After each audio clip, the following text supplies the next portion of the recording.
Anthony Bourdain had the greatest job the show business ever produced. This flew around the world and ate delicious meals with outstanding people. That man, with that job, found himself in a luxury suite in France. I knew a nigga in high school that was an urban genius. This motherfucker's grades were so good, he got all the way from the hood to an Ivy League school with a full scholarship. Motherfucker got himself into one of the best law schools in the country. And when he was in law school, met a woman, fell in love, gonna get married. I remember him telling me about it. He was home for Christmas, and I told him, I said, my man, save that bitch for later in your life. But he's in love. He didn't listen to me. He married her while he was in law school.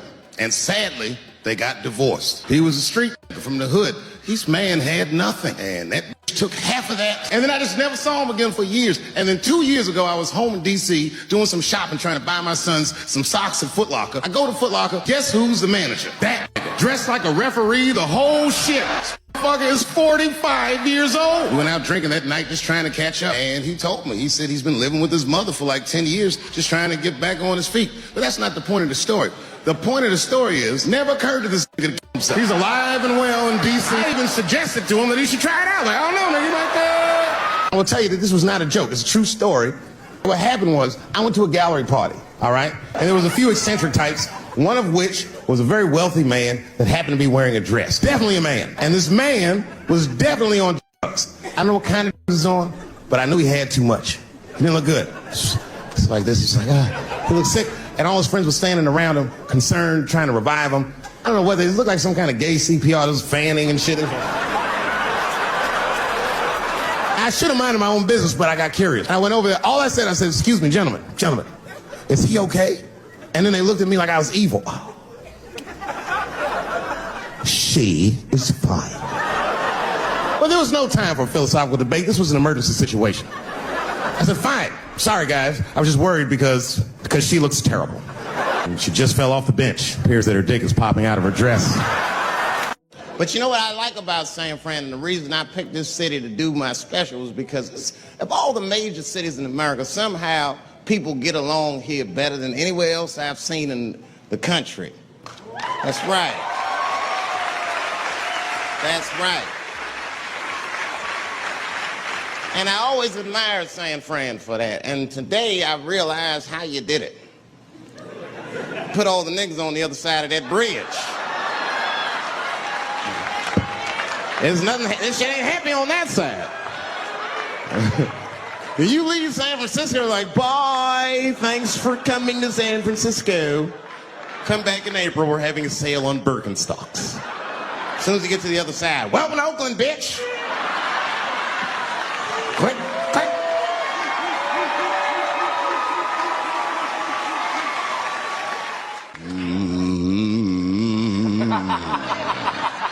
You know, that's just my grandmother used to sing that when she cleaning up.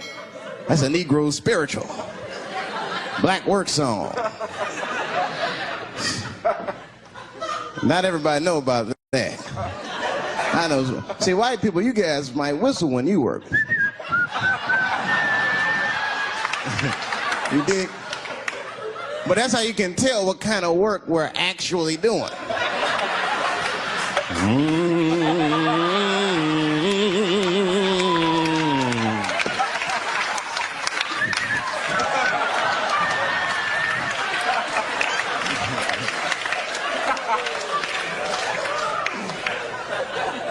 I study that kind of shit. I do. Anything that has to do with race. I read a little here, see a little there. And I travel. That's always good.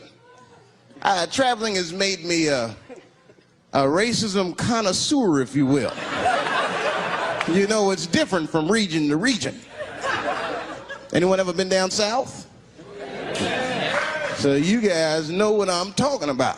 And the racism down there is just fucking, it's perfect. It's due to a perfection. It's comfortable, it's out in the open. There are no secrets in Mississippi. Everybody knows the deal. Morning, nigger. Morning, sir.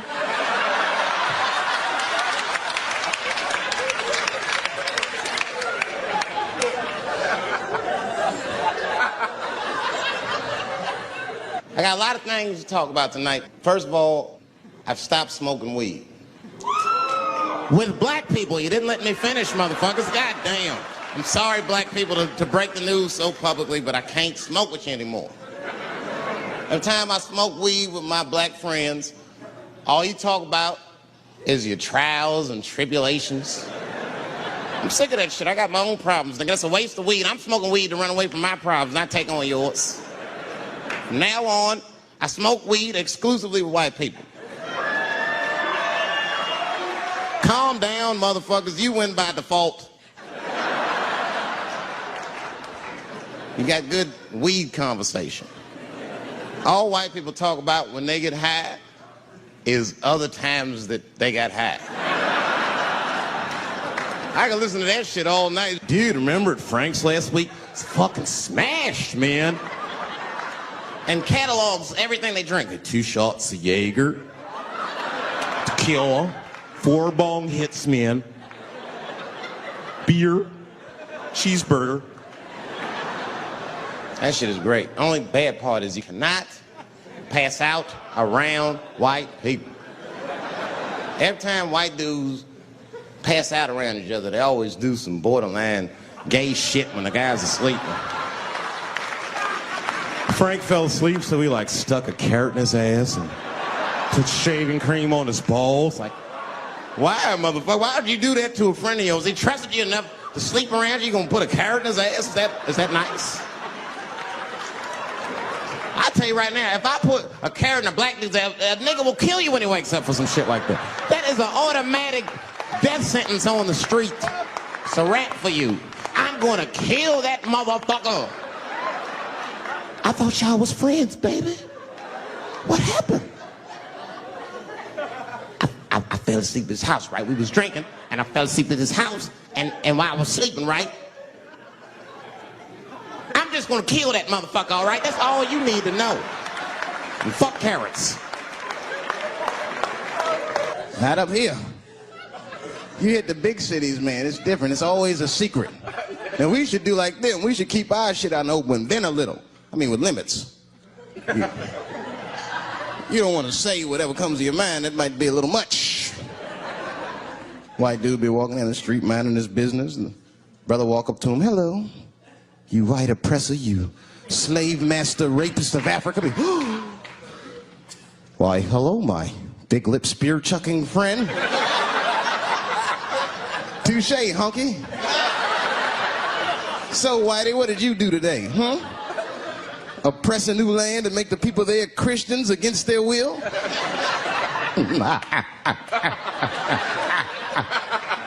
What did you do, fella? Burn those big black lips on a crack pipe as you miss your job interview? Easy, Whitey, you're cutting deep. All this chit-chat has got me thirsty. If you will excuse me for a moment, I'm gonna go to the Korean store and get something to drink.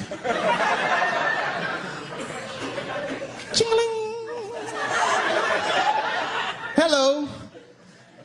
You slanted-eyed, ruining the economy in our neighborhood by opening stores and taking the money out the community. Chink. Well, good afternoon, you browse around but never buy anything, suspicious looking nigga. After a while, that might be too much. One of my first white friends in my life, man. He's a good dude, too. He moved to Silver Spring from Utah, of all places. I guess his family was affiliated with that Mormon church they got down there. And me and him used to hang out. And one day I was at his house, we were just hanging out, and Timmy says, Dave, why don't you stay for dinner tonight? I said, oh, man, I'd love to, but I can't. If I'm not home before dark, my mother will kill me. That was a lie. My mother had several jobs. I hadn't seen her in 3 or 4 days. And the only reason I lied to Timmy was because at that point in my life, it was my experience that white dinner wasn't delicious.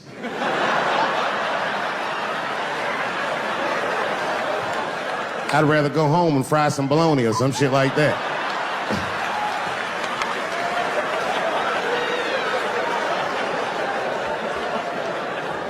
But then old Timmy threw me a curveball I wasn't expecting. He said, it's too bad you can't stay, Dave, because Mom made stovetop stuffing.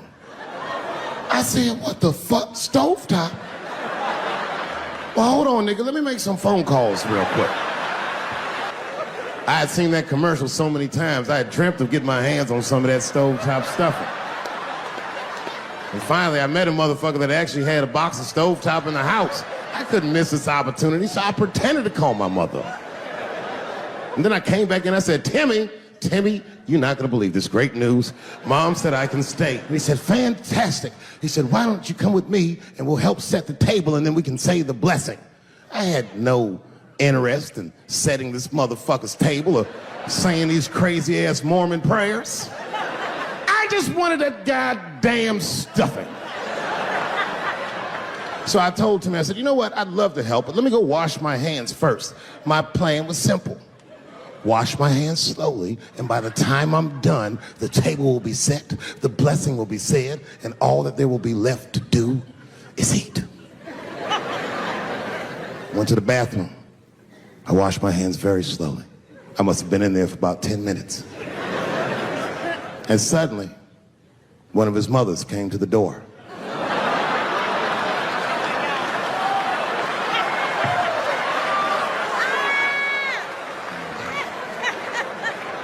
She was like, hi, David, right? I said, yes, ma'am. She said, Timmy tells me that you're planning on staying for dinner. I said, I hope that's not a problem, ma'am. She says, no, it's no problem. In fact, we'd love to have you. It's just that we weren't expecting company. And I'm afraid there's not enough stovetop stuffing for everybody. So I kicked her in the... Bam! Ladies and gentlemen, I told you I'm dope, nigga. I told you what I was gonna say and you still didn't see it coming. And that's why I make the big bucks. People only see the surface. They see the division in our foods. Just because I eat chicken and watermelon, they think that that's something wrong with me. Let me tell you something. If you don't like chicken or watermelon, something is wrong with you, motherfucker. There's something wrong with you. Where are all these people that don't like chicken and watermelon? I'm sick of hearing about how bad it is. It's great. I'm waiting for chicken to approach me to do a commercial, nigga. I'll do it for free, chicken. It's the least I can do.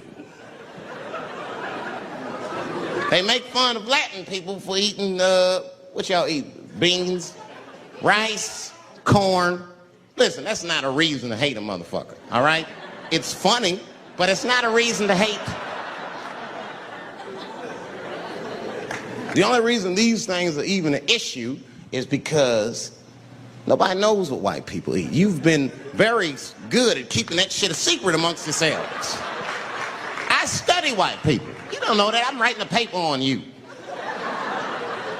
Not even for school, nigga, just to do it, just to get, I'm just doing this independent research. I'm spending my money, that's why I'm working so hard. I follow you around grocery stores. They freak out. I just try to peek in the cart. They always say, get away from my cart, nigga. What are you looking at? Chicken and giblets are over there. You must be lost. These are vegetables.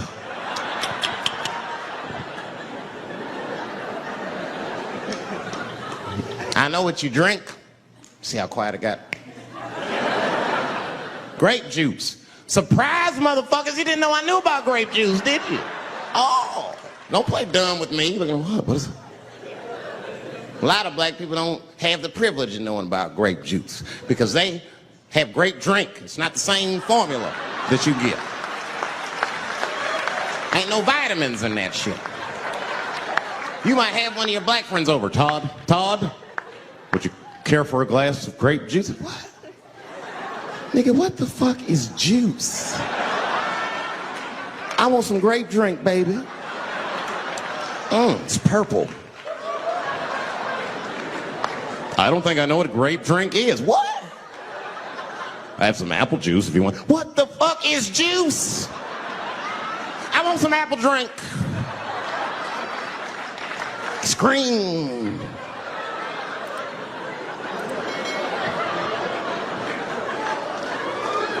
Remember that commercial for Sunny Delight when all the kids run in from outside playing and they all run to the fridge?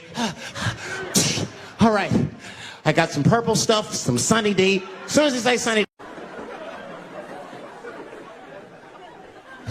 Boy. Yeah, tough time for the blacks. I'm not gonna say nothing about the police. I'll leave that for Chris Rock.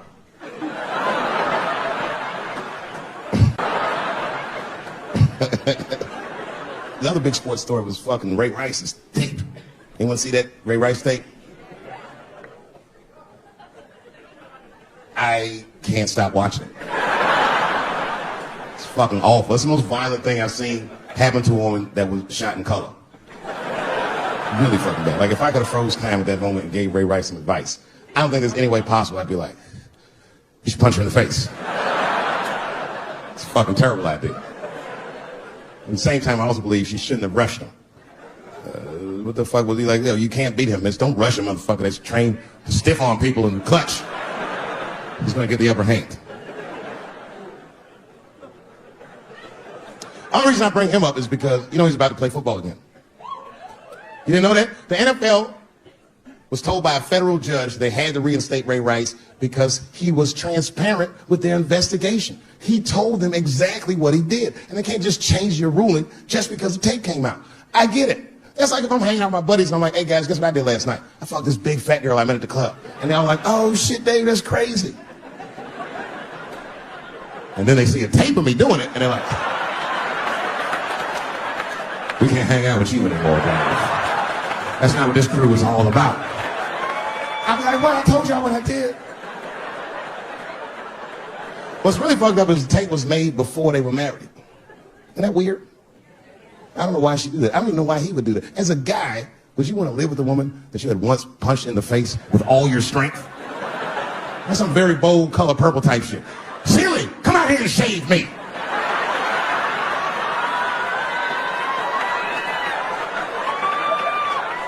You know your fucking mind. I had to ask an older friend of mine just to get some perspective. This older black dude. Actually, the fairest person I've ever met. And I asked him, I just said, hey man, I said, did you see that Ray Rice video?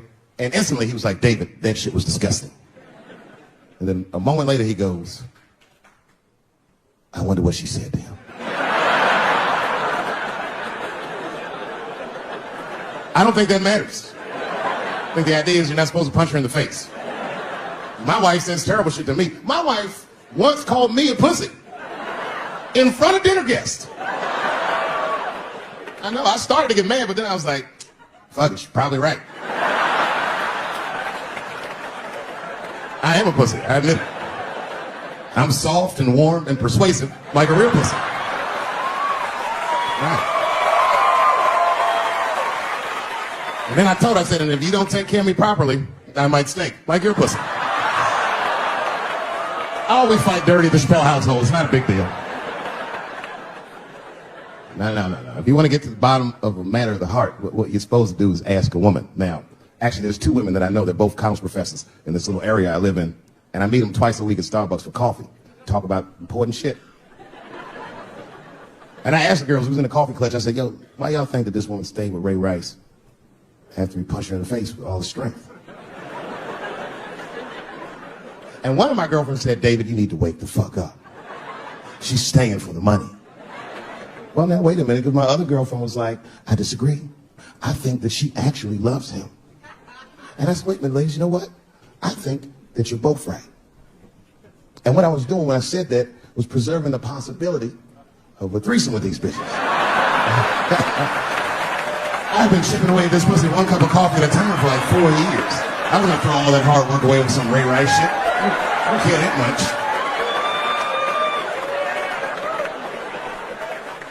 I'm just being real. It's fucked up, man. It's a tough time for the blacks. I love you too. And then here comes the banana peel. I'm waiting on it in a second. You know, that's how it starts. I saw in the paper today that the guy that threw the banana at me got arrested again because he threw a banana at another motherfucker in a bar in Santa Fe. Look it up online after the show. He actually did that. And that guy was black too. I'm just saying. And you know what the guy said he did it at night? He said, I did it because Dave Chappelle is racist. So, nigga, that's not the best way to handle that if I am racist. What if Martin Luther King just went around throwing tuna casserole on white people? Would that work? Huh? I see your girl bubbling. She's drunk as hell, buddy. Listen, sir, I don't know what she's saying, but just take my advice. Get some water in her, or you're going to have some dry pussy when you get home.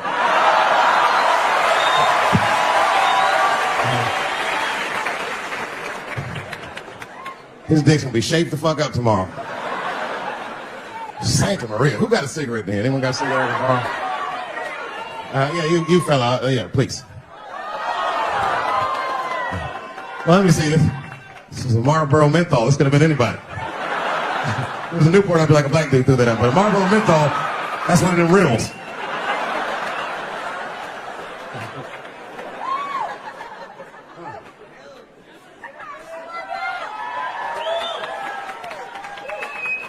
Is the word pussy offensive?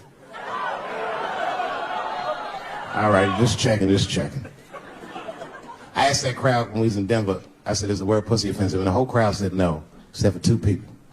One was a woman in the front. She's older than me, maybe around my age. Definitely a feminist. You know what I mean? Short haircut, plaid shirt, you know what I'm saying? And she didn't say it offended her. What she said is, she said, I'm uncomfortable with that word. And I was like, really? You? And then before I could ask him why, there was one other guy, he was in the balcony. Now, I don't think he was saying this to me, but he said this. Everybody heard him say it. He goes, it's delicious.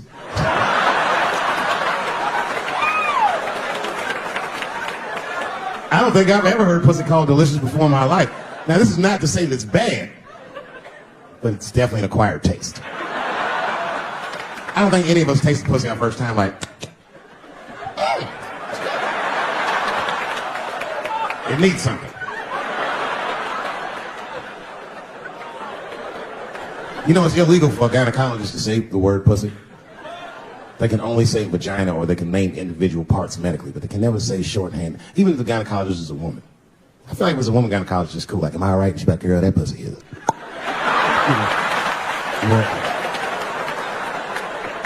I don't think men should be allowed to be gynecologists.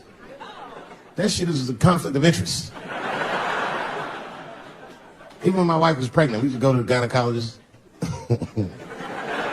And he'd put her legs up in that stirrup like this. He'd be like, all right, Mr. Chappelle, just try to relax. I push it. Back up, motherfucker, I got this. Just tell me what to look for.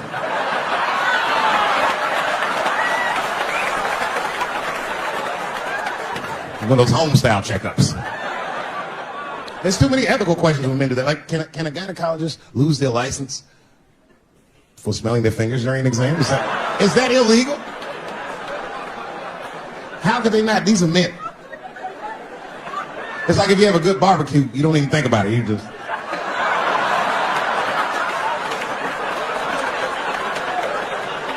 The word pussy is only offensive if you're older. People my age and younger, I don't think we dance to that shit. The song come on the radio, it's I beat the pussy up. That's on the radio. I beat the pussy up. That's a pretty harsh song. It's like nothing like a love song. There's no tracks of his tears, no midnight trains to Georgia. This man simply beats the pussy up. Unbelievable. You don't even know if he's having sex with these women. They might just pull their pants down. He'd be like, pow! G-Unit. Like he'd be watching HBO. Hi, I'm Larry Merchant standing here ringside with the pussy after a devastating bout with 50 Cent. Pussy, come over here and let me talk to you for a second. My God, you look terrible. Your lips seem to be swollen. You're bleeding a little bit. Tell me, pussy, what happened inside of that ring with 50? I don't know, Larry. I felt really good in the first round. I was ready to fight.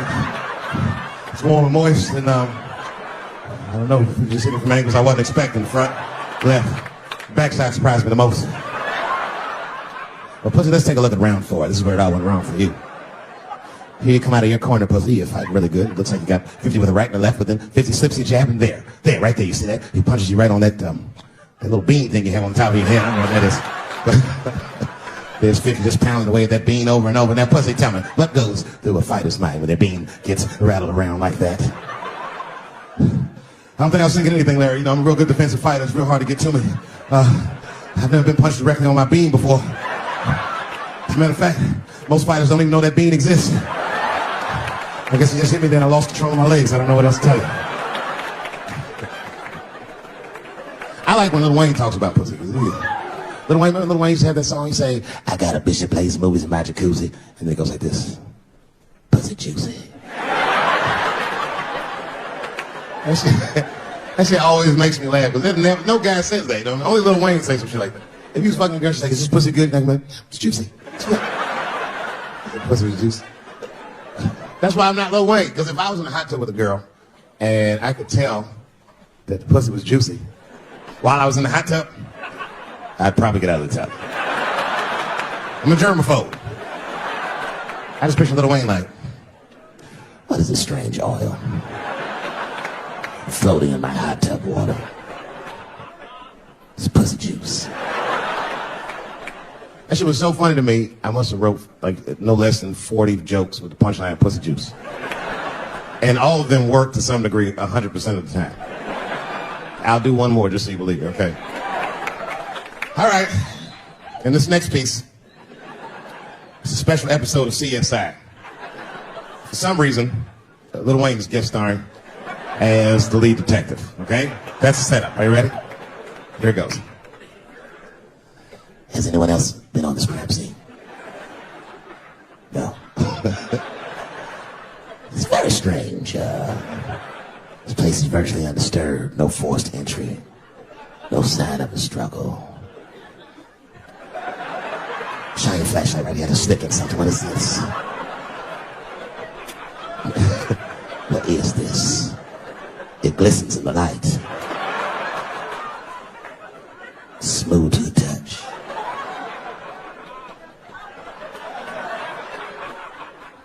This is pussy juice.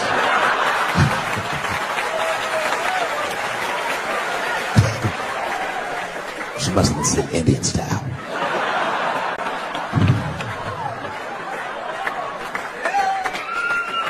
Everybody's mad about something. Recently, I got attacked online by some gay bloggers, and it hurt my feelings. I have no problem with gay people, but I fucking hate bloggers.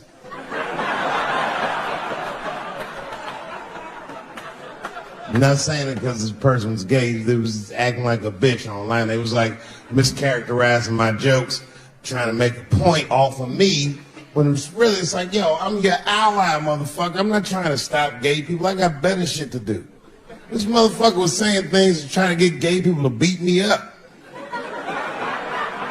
Seriously, he was like, Dave Chappelle's jokes. I don't know how he actually talks when he's making his voice up. Dave Chappelle's jokes were an affront to the manhood of all gay men. What the fuck does that mean? I didn't say anything that would allude to gay men not being men. I know you men. In fact, what could be manlier than fucking another guy in the ass? It's the most gangster shit I've ever heard of in my life. I told you I'm not cut out for that. I'm a pussy.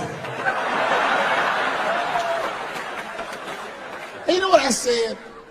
That's all I said. First of all, I'll tell you right now what I said. And I will tell you that this was not a joke. It's a true story. And I just happened to tell it. All right, what happened was I went to a gallery party, all right? I don't know who in here has ever been rich before, but these are very nice parties. You know, wine and cheese and baller conversation.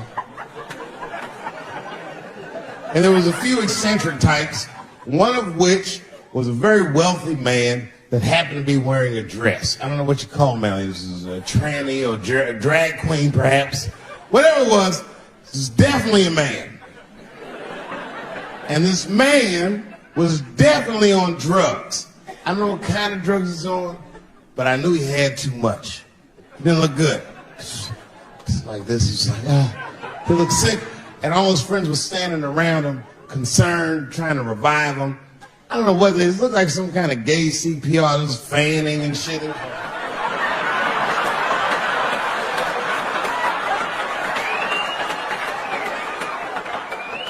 I saw all this from a distance. Now, I should have minded my own business, but I got curious. I was like, oh. And I went over there. All I said, excuse me, gentlemen, is he okay? And then they looked at me like I was evil. She is fine. I said, word? Oh. I'm sorry, I didn't know this is what we were doing. Here's my thing. I support anybody's right to be whoever they feel like they are inside. I'm your ally in that. However, my question is, to what degree do I have to participate in your self-image? Is it fair that I have to change my whole pronoun game up for this motherfucker? That doesn't make sense. Seriously. If I put on an Argyle sweater and I'm like, hey everybody, I feel like a white guy in the sweater and I want some goddamn respect and a bank loan. It's not gonna work. Give a fuck how I feel, why does I give a fuck how you feel? Nick.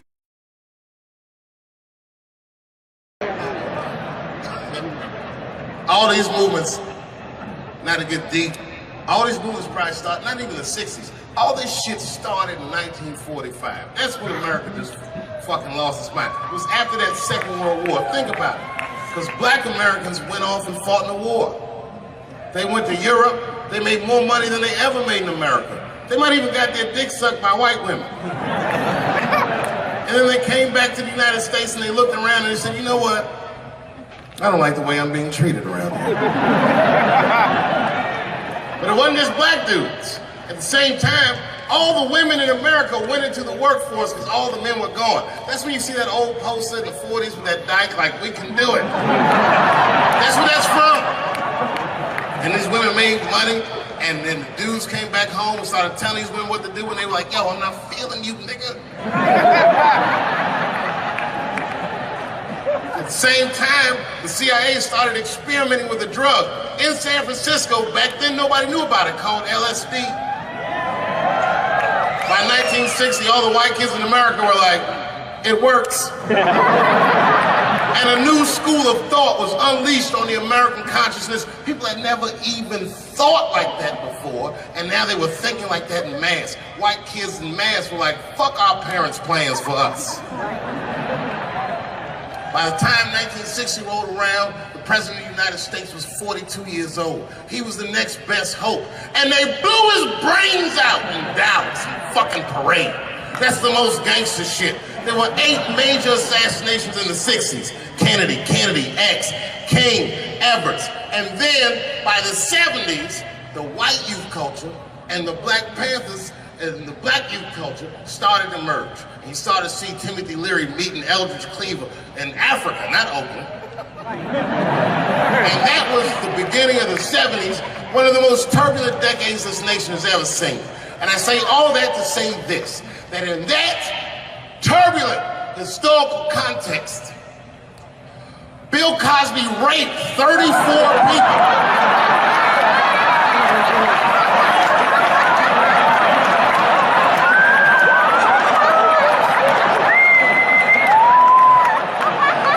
That is a lot of raping. Oh, I didn't want to believe it. Every time I turned on the TV, I saw another old woman describing one of these antique rapes. These rapes were old school. They'd be like, and then Bill Cosby pulled my bloomers down. Bloomers? I saw him peering through me through a large cloud of vagina hair. Vagina hair? I've seen that in years.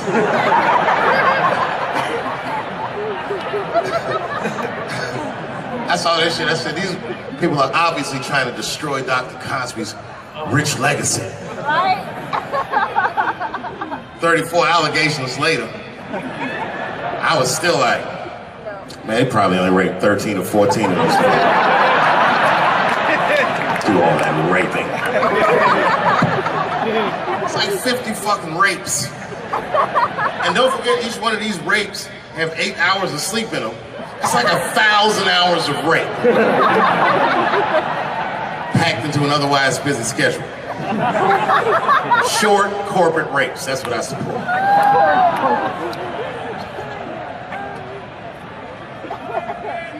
Why would they sleep? That's what I don't understand.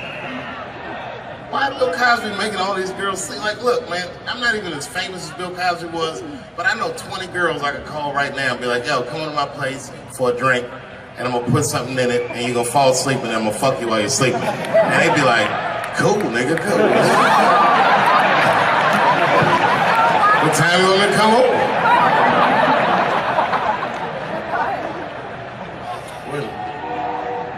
Is that a train here, that train? Trains do something to black people. Didn't you feel like running for that train? I've never been in a situation where I needed to. Something about being black, nigga, you just, when you hear a train, we'll say like, I've gotta go.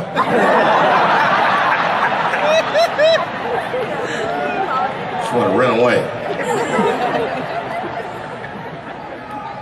No, man, for real, it's not comfortable like it used to be. I don't know how transgender people beat black people in the discrimination Olympics. If the cops shot this many trannies, you'd be like, it's a goddamn conspiracy. Right.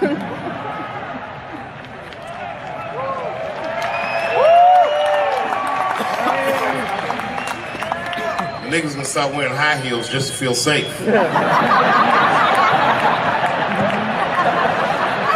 Problem, officer? Was my bag and purse on match? Is there a problem?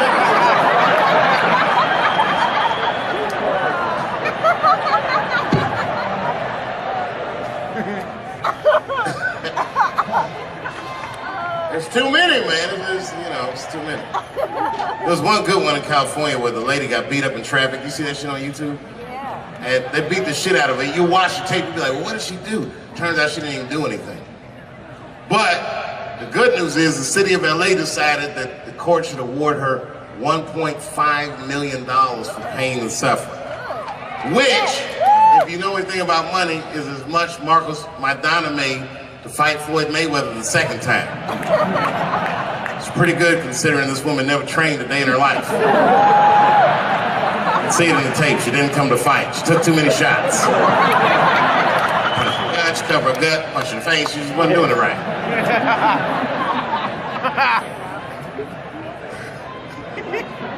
What?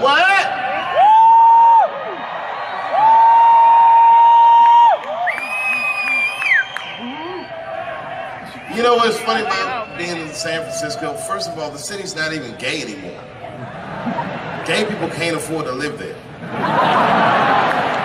They just visit. Gay people got their money tied up in other shenanigans.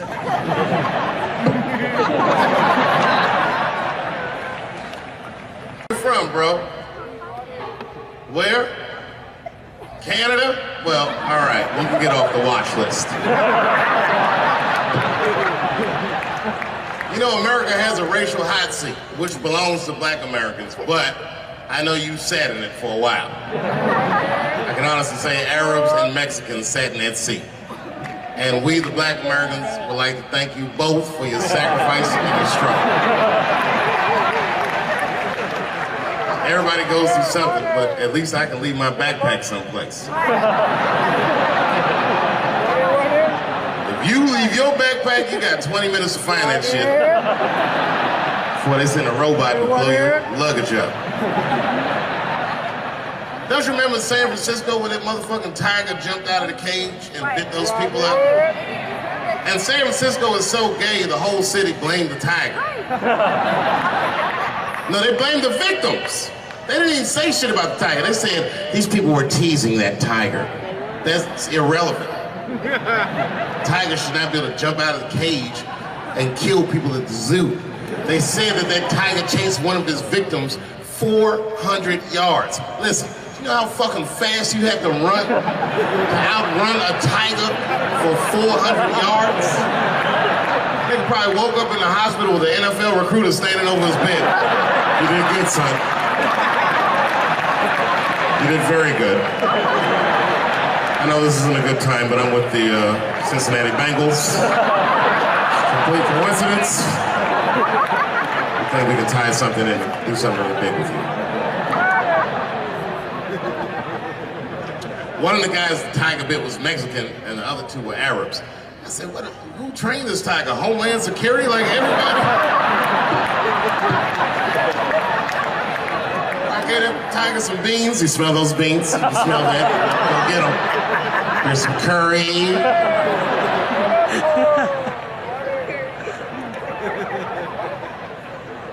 I see a lot of Indians in San Francisco. I always wanted to be in a Bollywood movie. Because Bollywood movies are deep, but at the end of the movie, no matter what kind of movie it is, there's always a dance number to make you feel better when you go home. Even if it's Precious.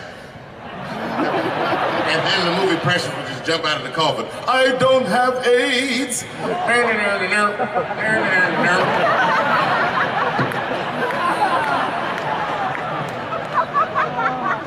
You ever see Precious? Boy, that was a sad movie. Yeah, that was tough. If you haven't seen it, you know all the statistics of living in urban life in America.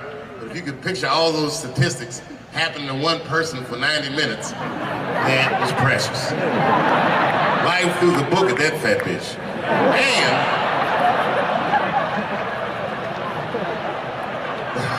And the music haunted me. Because the music was like, you know, like, I don't know, break beats or something. If they had Eddie Vedder do the score for Precious, I'd have killed myself in the movie theater. They had some of that, like, Smashing Pumpkins. Precious was morbidly obese. She couldn't read good. She was a victim of incest, and the baby had Down syndrome. Still the first verse, nigga. You gotta see the movie.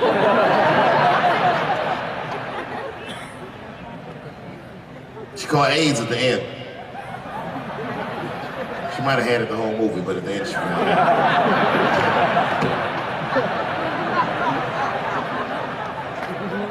That's one way to lose weight, you know. It's a fucking movie. Precious is a fictitious character. I'm sorry. It's a fucked up movie. It was a fucked up movie. I got scared when I went to see Straight Outta Compton. And Eazy-E caught AIDS at the end. That shit freaked me out. Because I didn't know you could get AIDS from firing your manager.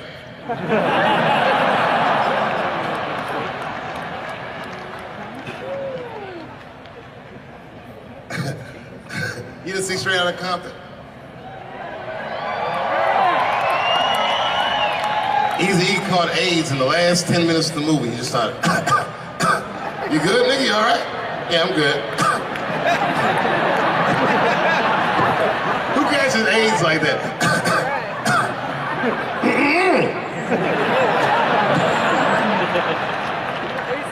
AIDS does not sound like that. It's a racking cough. And AIDS weird that a disease came out of nowhere in the 80s that doesn't kill anybody but niggas, fags, and junkies? What kind of disease hates everybody that old white people hate? I think the government hid that shit in disco balls.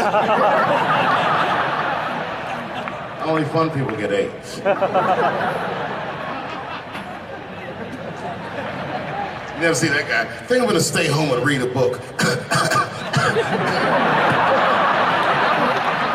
That nigga never say, I think I'm gonna just go stay home and cook for myself. Yeah.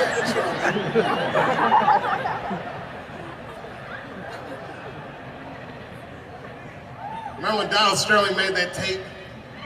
Said all those bad things about black people? That tape was fucked up. But that goes to show everybody, if you get old and white and racist in America, whatever you do, don't tell your black girlfriend about that shit, because that's who made the tape. She taped everything. The tape was embarrassing. He was like, stop bringing these black guys to my gangs. We were all listening like, well, how you gonna have a gang without us? There's gonna be a lot of bounce passes and layups and that shit.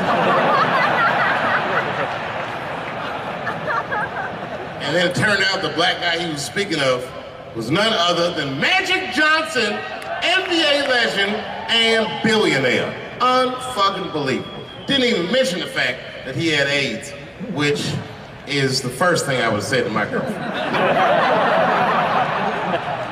This guy must be very racist if AIDS is the footnote.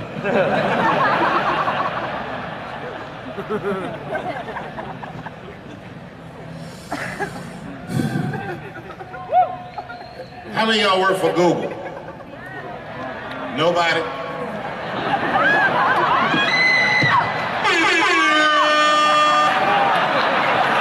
Thanks, Fuse. That air horn always pushes the joke through. You ever do something regular, but if you do it with the air horn, it sounds better. Like once I pulled my dick out at a New Year's Eve party. Real traumatic experience. I'd been drinking. It's really fucked up. I had to make all new friends. I did it on the 10 count.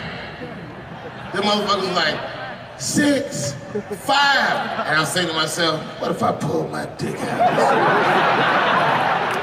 They said 3. And then I looked down and said, oh no, it's out!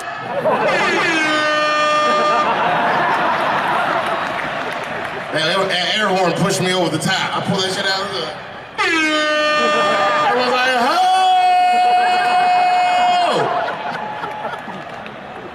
Man, when that nigga pulled his dick out, that really set the party off.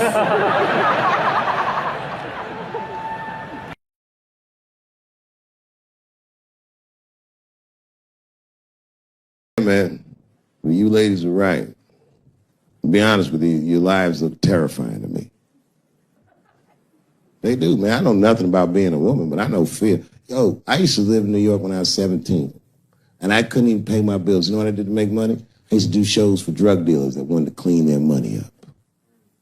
One time I did a real good set, and these motherfuckers called me in the back room.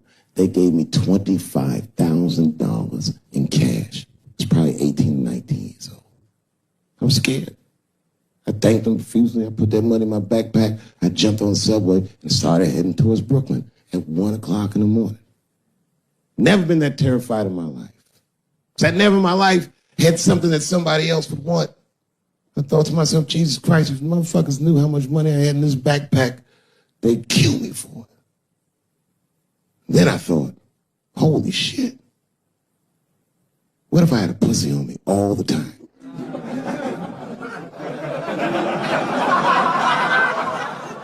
That's what women are dealing with. I'm gonna tell you right now. It's real talk. If them same drug dealers gave me a pussy and said, put this in your backpack and take it to Brooklyn, I'd be like, nigga, I can't accept this.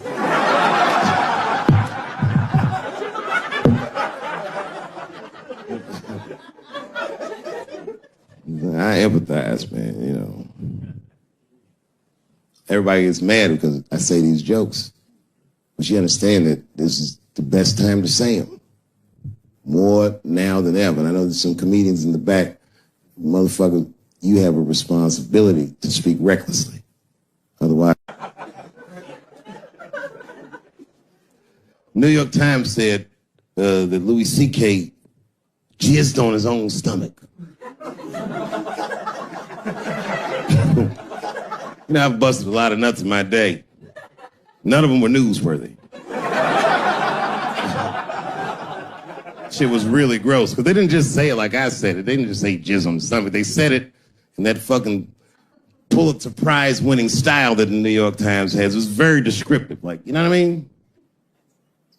Louis C.K.'s semen shot out like a volcano of misogyny, slowly drizzling down like lava, covering his freckled penis as it slowly dripped to a fiery crown of red hair.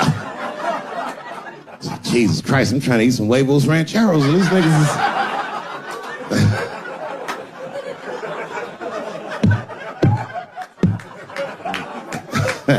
And you know, the tough part, being a comedian, knowing the motherfuckers, everybody comes up to me like, did you know?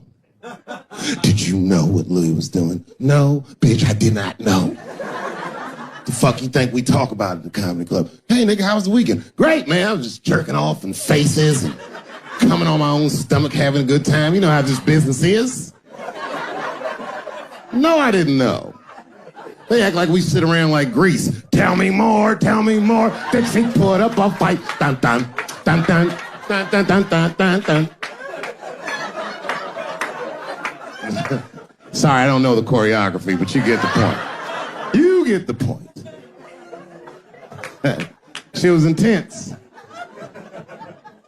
But Louis was like the turning point. I mean, you know, all these allegations are terrible. Louis was the only... I shouldn't say this, but fuck it. His allegation was the only one that made me, like, laugh. Well, if you think about it... Because all his friends is reading it, and he's jerking off, and he's surprising people. He's surprising me.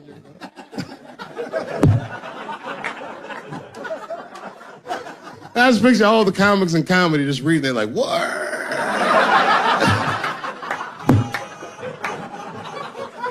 It's terrible. I know it's terrible. I'm sorry, ladies. You're right. You are right. But at the same time, I mean, you know what I mean? I don't know. Jesus Christ, they took everything from Louis. I was like, I don't know, it might be disproportionate. I can't tell. I can't tell. This is like where it's hard to be a man.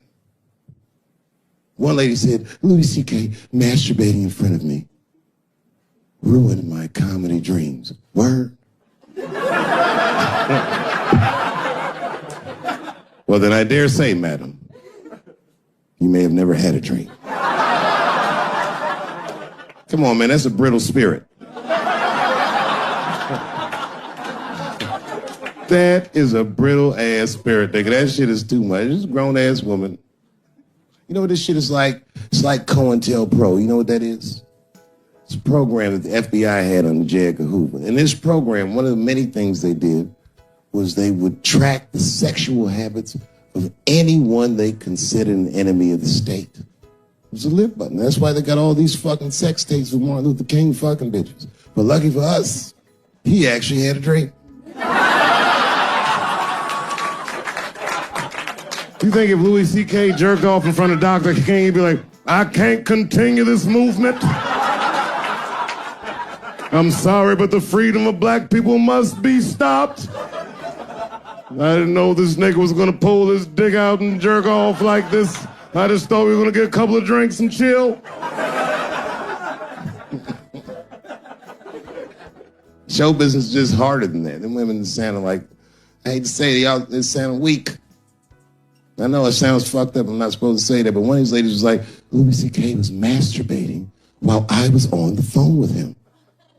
Bitch, you don't know how to hang up a phone?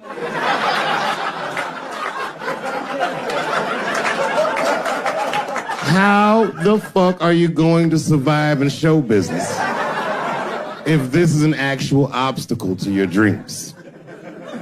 I know Louis is wrong, ma'am. I'm just saying I'm held to a higher standard of accountability than these women are. Don't forget who I am. Don't forget what I am. I am a black dude.